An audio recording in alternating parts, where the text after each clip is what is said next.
এরা কোনোদিন আপনার ডাকে সাড়া দেবে না, কোনোদিন এরা আপনার কাছে আসবেও না। এ ব্যাখ্যা কার? তার মানে দুনিয়ায় যারা কাফের আছে, কাফের কারে বলে এইটা এবার জানার বিষয়। দুনিয়ার ময়দানে কাফের তো তারা কোরআনের ব্যাখ্যা হলে পরে ওয়াল্লাযী না কাফারু ওয়া কাযাবু বিআয়াতিনা, কোরআনের ব্যাখ্যা হলে পরে দুনিয়ার ময়দানে কোরআনের আলোচনা হলে পরে আয়াত দিয়ে ঢাকা হলে সঙ্গে সঙ্গে তাদের স্বভাব তারা অস্বীকার করে ফেলবে।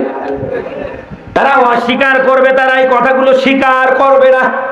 কারণ তাদের ধারণা একটাই তৈরি হয়ে যাবে, কোরআন যদি আমরা মানি তাহলে আমাদের মদের বার চলবে না।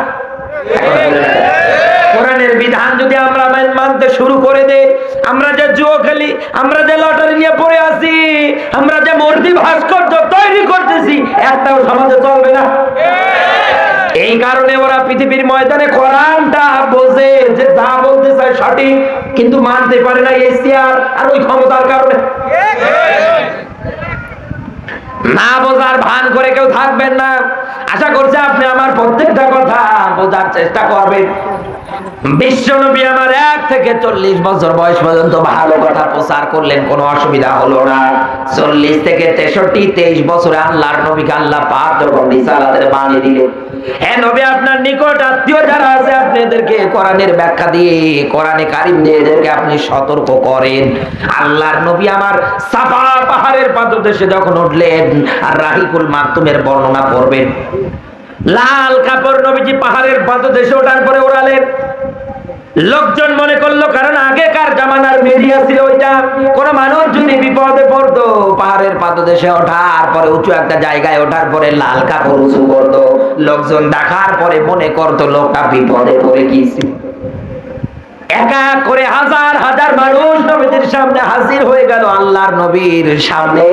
ওই সময়ের মধ্যে আবু জাহেল পর্যন্ত হাজির হয়েছে, আবু লাহাব হাজির হয়েছে। বিশ্ব নবী তাদেরকে ডাক দিয়ে বললেন, আমি যদি তোমাদেরকে বলি এই সাফা পাহাড়ের পাদদেশে একদল লোক অস্ত্র শস্ত্র নিয়ে তোমাদের প্রতি আক্রমণ করবে, তোমাদের সঙ্গে যুদ্ধ করার জন্য তারা ট্রেনিং দেয়, প্রস্তুতি নিচ্ছে, যে কোনো মুহূর্তে তোমাদের প্রতি অ্যাটাক চালাবে, তোমরা কি বিশ্বাস করো? তারা সবাই এক বাক্যে বললো, হ্যাঁ আমরা কথাটা 100% বিশ্বাস করে নিলাম। এই কারণে, কারণ জন্ম থেকে আজ পর্যন্ত কোনোদিন আপনার এই মিথ্যা কথা বলতে আমরা দেখিনি। আপনি ভাত খেয়ে কালকে সুবহানাল্লাহ বলে আজকে বলা দরকার মানুষ